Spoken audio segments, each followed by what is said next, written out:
corners of perception and see more than you've been told is there, then you start to incorporate a bigger field of awareness. And this is what artists, again, have always done. Poets have always made people more aware. Musicians, dancers, singers, writers.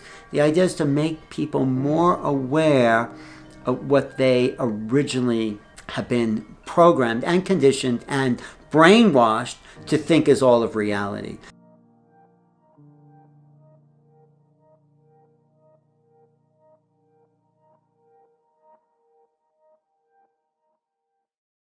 Hi, my name is Zenka Caro, and I'm founder of LightNet, and my passion and purpose is removing impossible from the dictionary. Today, we are joined by a dear friend of mine, Alan Steinfeld. I love his energy, his curiosity, and his leadership in this idea of new realities. At one point in the interview, he says that as much as we see in the outside world and how vast it is equally vast inside. And he talks about accessing the creativity and the knowledge of the world by really going into new ways of understanding how this all works. In this interview, he talks about the many interviews that he has done over the years since the 1980s. He talks about doing interviews with people like John Mack, Andy Warhol, Nassim Haramein over the years. And he talks about how all of these people are helping us take that next step in our own evolution. Enjoy the interview. Bye. What did I discover my purpose and passion to be in? I think what excites me the most is to open people up to new perceptions, like to see the world a little differently than what their ordinary programming, cultural conditioning. We're so conditioned to see the world through this very small frame. And I like to open that frame a little more to show people a bigger reality. That's why I call my show, my passion, New Realities, because when you start to see a little more of what's possible, you have new ideas. New things open up for people in their lives to create more magic, more of their passion, more of their expansion for other people. So that's my most exciting thing to do, is the ability to show people there's more to reality than what they thought.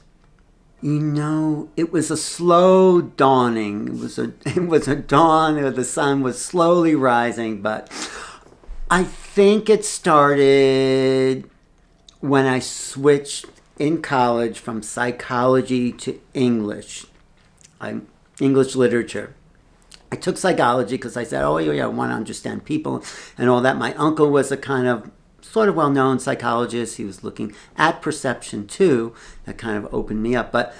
And I wanted to take psychology to understand a little bit more. But then all these awful, boring statistics, all these case studies, and I took one literature course in college, and it's like, wow, these writers understood what human passion and desire and intent were all about. And I went deeper into literature. I read Shakespeare. It's like, this guy really understood the motivations of people, way beyond anything I ever read in any psychology book. And then I took a year of James Joyce, where Joyce was writing in a stream of consciousness, at least in his book Ulysses, which was his first major classic. I mean, he had written other, but Ulysses was stream of consciousness. You're inside other people's heads, seeing and thinking what they're thinking. And I said, wow, I'm like being that person and seeing their reality, and then seeing their discoveries of a reality as they're having experience. So we all have experiences, but the focus of your consciousness limits your experience. So I discovered with stream of consciousness, experience doesn't have to be put into a box. It's not like anything. There might be unnameable identifications of certain experiences that are beyond what culture is telling you is possible. And then, of course, that got me into the whole UFO thing. Really? Then what is these other things out there that no one can explain? So it was kind of a slow dawning, because getting back to when it dawned on me, the UFO phenomena, and whatever that is, because we don't know what that is. It's something is out there, represents a challenge to everything we think is possible in reality. There are no rules, and we're trying to put into a box of the known, and it's totally outside the box. And this is what scientists and politicians and media, they want everything in a little box. So the role of the UFOs, and I have to say the role of the artist, it's him or herself, is to stretch the boundaries of the possible into the unknown, infinite, impossible. So I know it's a little rambling, but that's sort of like, it ties my fascination of consciousness with UFOs into the creative imagination, which is unlimited. So by showing people more or increased parameters to their reality, they increase their potential, their creative potential, to then activate something to show others, look, there is more to reality. So when you're looking at a painting or something, you're actually looking at a window inside the possible that some people haven't considered before. So Marshall McLuhan said the artist is looking out the front window of the car, and everyone's looking at where they came from, behind them. And the role of the artist is to look out and see the new. Picasso said, if it's known, it's already old. So we have to keep pushing the envelope of the new and the impossible, because that's the only way the world can change. It's up to the artist. So that's my kind of follow through from the nature of reality perception to those pushing the boundaries of perception into new realities. There's nothing to fear about the unknown, because what people fear about the unknown is their projection of the known onto something else. Because the unknown is only full of possibilities and things you have yet to discover. There's nothing to fear about the unknown. All that is just human thought, anxiety, projection. That's not real. It's not real. When you meet the unknown, it's full of infinite potential. That's the gift of human consciousness as it interfaces with 3 or 4D reality, is to make known the unknown. That's what my teacher, Ramtha, said. He said, we're here for really one reason, to make known the unknown, pushing the envelopes of creation into something that is yet to come into form, so other people can, this is my extension of that, other people can enjoy your creation and by extension add to that creation. So we're here as creators to emulate creation in the act of creativity. That's what photographers do. It's like, oh, no one's seen this little thing, I can capture that. Or painters, or it's all the imagination. And William Blake said the imagination is the true human being. So we're not here to have a job or to even have relations or families, or all that happens. All that stuff happens. Our real gift of incarnation is to create something from your pure imagination that everyone will say, wow, that's something new. That's something I haven't thought of. That adds to the evolution of culture, consciousness, and human potential. Your gifts, and everyone has their own gifts, is to add and to increase, like what some people call the fingertips of God. You're stretching out and touching more. You're making something known that is yet to come into view. And then by your actions, you're bringing, I don't want to say new realities again, but you're bringing this incredible new world into the human awareness. I have to say where it started, this quest for new reality, it started, I was really a hyperactive child. I couldn't sit still. I was always shaking my leg. I could never fall asleep at night.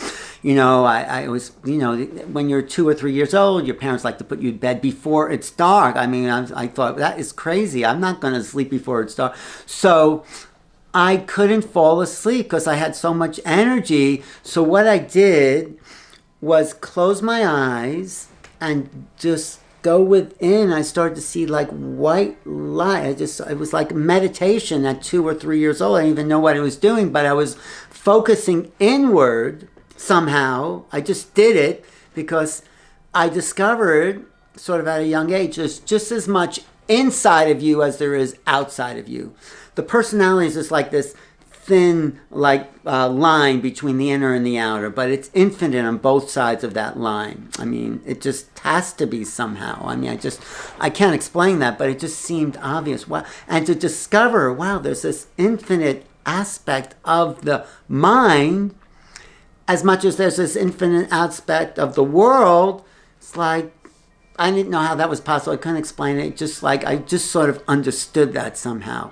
That somehow we were infinite in inner and outer. And I wanted to explore that. I wanted to explore that not just with literature, but then I didn't know what I wanted to do when I graduated as an English literature major. But I came to New York and worked in film. And then a friend of mine had this interview show on public access, and he wasn't asking the questions I would ask. So I knew I could do good interview because I'm curious. It's like, where did my curiosity end up is finding out, tell me what you know. Tell me what I can learn from you. So, my show's not about disagreeing, it's about learning from me. When I interview people, it's like, I want to know the universe that exists inside you. What do you have a peek into that can increase my perceptions, my awareness? So, I've done my New Realities interview show since the 90s, I guess 30 years.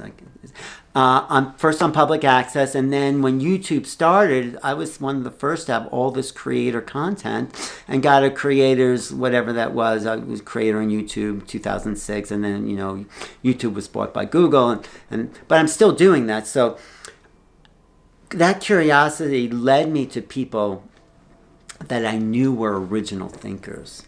Like when I first read an article by Bruce Lipton in a little paper up in Washington State, I said, I've got to talk to this guy. So I sought him out, and before he had published any books or anything, and he sat with me for 3 hours going over his whole thesis of the cells are an aspect of creation and the infinite. So it's like it fit in, but it fit into what I was thinking, but it also brought me into understanding biology in a whole new kind of spiritual way. And other original thinkers, like I met Alex Gray, said, when I first saw Alex Gray's paintings, it was at a gallery, it was called the New Museum in New York City. And before I went in there, I wanted to see what a picture of ascension was, because I had been reading about this, and and ascension was the body transforming into light. So I asked, it's kind of in my own mind, give me a vision of ascension. I walk into the museum and boom, there's the painting of the physical body turning into light. I said, oh my God, that's exactly what I asked for. I thought it would be a vision of this, but it shows up how it shows up. And it's like, wow, that's the vision I asked for. And so that cued me into Alex Gray's work, and I said, well, this guy's a visionary. And then, we became friends, and I've gone up to that Chapel of Sacred Mirrors up in upstate New York and done lectures there on UFOs, all that. So, when I met Nassim Haramein for the first time, and he talked about there's a black hole nested in everything from atoms to molecules to cells to the human heart to suns to galaxies to maybe even, the universe itself. I said, that's an original thinker there. That's exciting. When I saw him out and said, let's do an interview, and he talked about time travel and making anti-gravity devices out of black hole physics. And those people are still exciting for me to talk to. Who else? Like Lynn McTaggart, when she wrote the book, The Field, she kind of put the understanding of the quantum field on the map. Or talking to Hal Puthoff about remote viewing, and Who else are really people that stand? Even JJ and Desiree Hurtak, when I found out JJ had left the planet for 3 days with his body and went to these higher levels of consciousness, I wanted to know everything he had to say. So there's remarkable people on this planet, have so much to share, and I'm really interested in sharing what they have to share and giving them a voice for other people to be influenced by their new reality they've discovered. And there's so much to be discovered. What's his name? David Hawkins, another brilliant mind that I had the opportunity to sit down with and talk to me about his cosmology, his understanding. And there's more and more. I mean, we are only on a very small island of the known, sitting in an infinite sea of the unknown. I graduated college, went to New York City, got this really cheap apartment there. And me and my college roommate moved in. We were paying $90 a month, each of us. So, and that was still, it was maybe not a challenge, but it was like, gave me the opportunity to live in New York and walk out on the street and say, okay, what adventure can we happen today? Who am I going to meet? You know, running into Allen Ginsberg or William Burroughs or Gregory Corso or Harry Smith, if you know who Harry Smith was. These are like, you know, in these villages, these were like, you know, the locals. And it's like, oh, or, you know, going to some wild bar where there were transvestites dancing. This was the Pyramid Club. It's like, you know, I never saw transvestites. And then it's like, oh, okay, that's fine, you know. Actually, seeing transvestites made me go to accept channeling a little bit. Well, these people think they're that, and these people are channeling this. It's not that much of a stretch to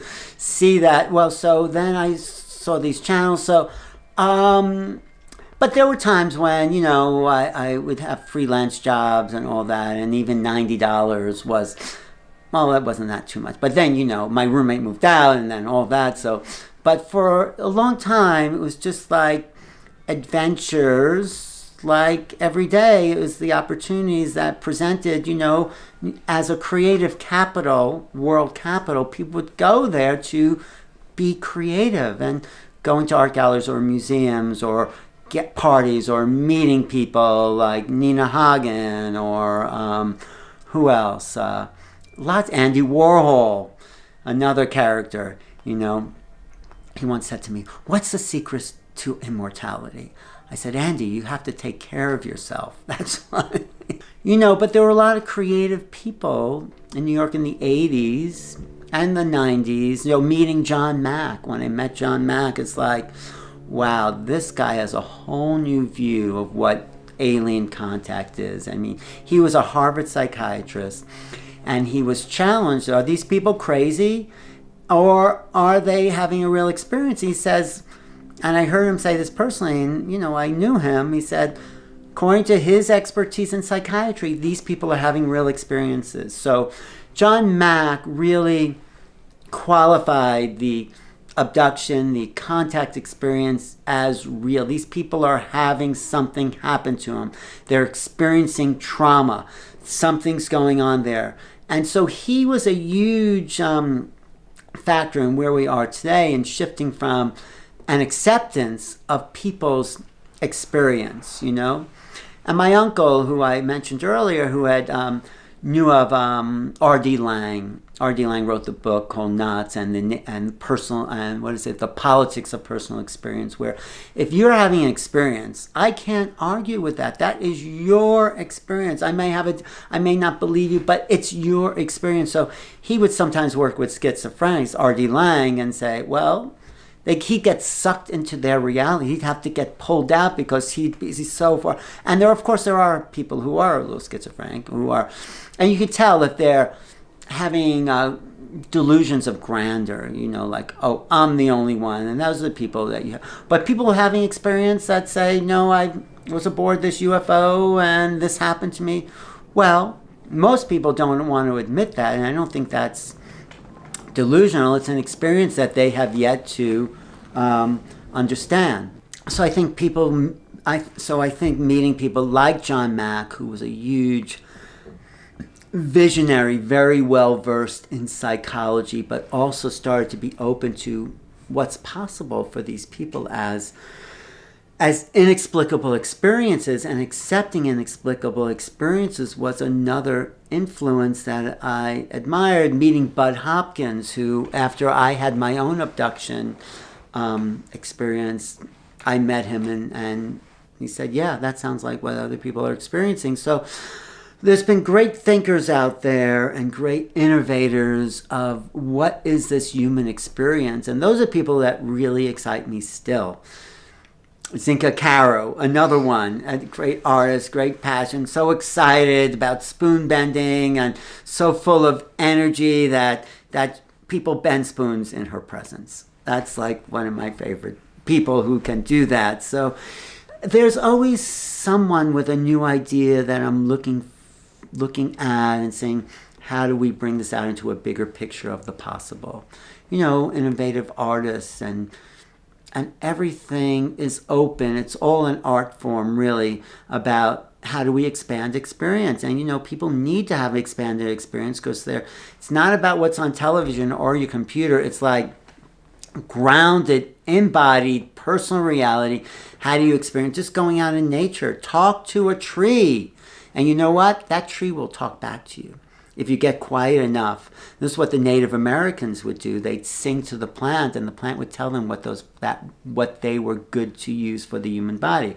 That's good for headaches. That's good for this, And the plant would, if you're receptive, it's a real shamanic way of thinking, because a shaman, in my definition, has a two-way conversation with nature. It's not just what I think, it's what are you receiving, which goes back to that right brain awareness. What are you receiving from the world that the world is telling you about plants and minerals? That's how it's all been discovered originally. They didn't have laboratories. They said that, they took something into their body, they talked to the plant, and, they got in touch with this connection to nature. People looking at the stars. Well, why are people Aquarium? Because somehow they were so sensitive. Back then there wasn't any television. They were able to feel the vibrational shift from one sign to another. Of course, a whole science of astrology was created, or numerology, or palmistry, or all these esoteric sciences are based in the sensitivities that humans still have the capacity for if they just get away from their digital phone, which is telling you everything that they want to tell you. It is hard you have to wander around a lot and kind of go into what the dark night of the soul, people call it, where you don't know what you're here to do. You don't know what your passion is, because all these things are being thrown at you, and you have to just allow yourself to stop. I sort of did. I regret not studying filmmaking. I took a little film, but yeah, I made some films, but I think filmmaking is like something I'm really excited about, But you have to just stop and find out what is your highest excitement, to quote Bashar. What is, and it could just be traveling, it could be sitting at a cafe, it could be drawing. It's like, if you can trust, and this is what Bashar says, if you can trust what it is that's exciting you the most about this experience on planet Earth, and you follow that and trust it, you are fulfilling your destiny. You really are. So if you don't know what you're here to do,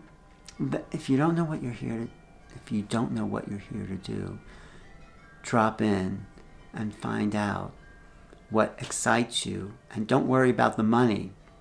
Money comes and it goes, and it's like water in your hand. Sometimes you have a lot, sometimes you don't, but your excitement, look at Bob Dylan, right? Just came out from Minnesota to New York City, had some great songs, had not such a great singing voice, but he's one of the most well-known composers, artists of our time, because he just did what he wanted to do.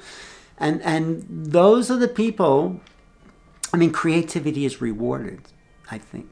It really is. If you're unique enough, I mean, sometimes it's not understood at first, but the uniqueness of your individual flavor into the kind of, porridge of humanity will stand out and say, oh, okay, so you're unique. Everyone out there is unique. Everyone out there is unique, and they have a certain destiny to actualize that uniqueness with their own creative passion, and that changes the world.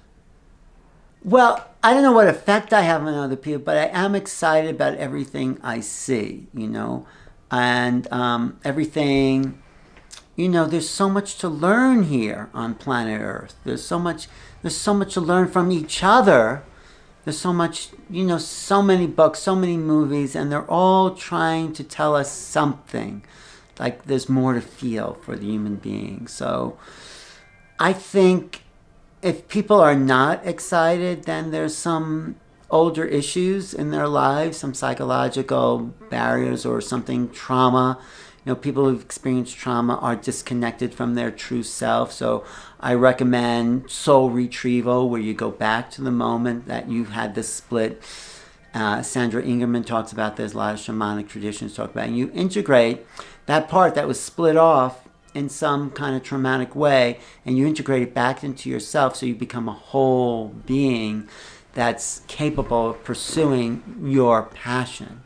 And if you're split for some reason, it's hard to stay in focus, because not all of you is present. Some of you is living in the past, because when you're traumatized, a part of you remains in the past at that moment of trauma, and you have to call that part home through recapitulation or soul integration or journeying or RSS. There's a part of us, and we all have pieces, but when enough of that is stuck in the past, it's hard to move forward. So you have to, that's the first part. If you can recapitulate yourself and bring yourself into some closer semblance of wholeness, then you start to drop in. If you just don't know what you want to do, and you're confused, and you're, even doing drugs is a distraction, because, when Bashar says follow your highest excitement, it's not about doing drugs, which splits your consciousness off. I mean, sometimes people need that if they're so stuck, but most of the time they're stuck because they've been traumatized out of their own original self. When you tap back in somehow to those moments in your life and pull it back home, then you're filled up with something that gives you the drive to pursue your unique individual ideas, passion, skills, excitement, whatever you want to call it, but it's something for you, whatever that is. And I had to do that too, my mother was a little crazy, and, there was a lot of stuff that were not fun. And, I remember I was obsessed with science fiction, and my 6th grade teacher said, you can't read any more science fiction. And it's like, that was a trauma. It's like, what do you mean? I'm learning so much, like parallel realities and all that. And he was just, some dogmatic person who thought they were doing the right thing, and they weren't, because they weren't listening to what someone who was passionate about something was doing. So, I think if you can work through whatever's in the way, then we can all be excited, because, right, there's so much here to be excited about, and it's changing, and we're reaching I think a very crucial point in human history where maybe perhaps it all comes out. Maybe this is the end of wars, perhaps. We've been doing the same thing for thousands of years. Religion, dogma, ownership, capitalism, all those things, corporate greed. I mean, it's all whatever it is, but I think it's time for a change. One of my favorite quotes is from H.G. Wells. You know who he was? He wrote The War of the Worlds, the first. But as he evolved, like through the 1920s and 30s, he predicted that everyone would be able to sit in their home at their leisure to look at a projector and examine any book and any document in exact replica. He had this remote viewing of the future there. He didn't know how that would happen, But another thing he said, I think around 1938, he says, someday people will pick up an old newspaper or article somewhere and think, was there ever such a world?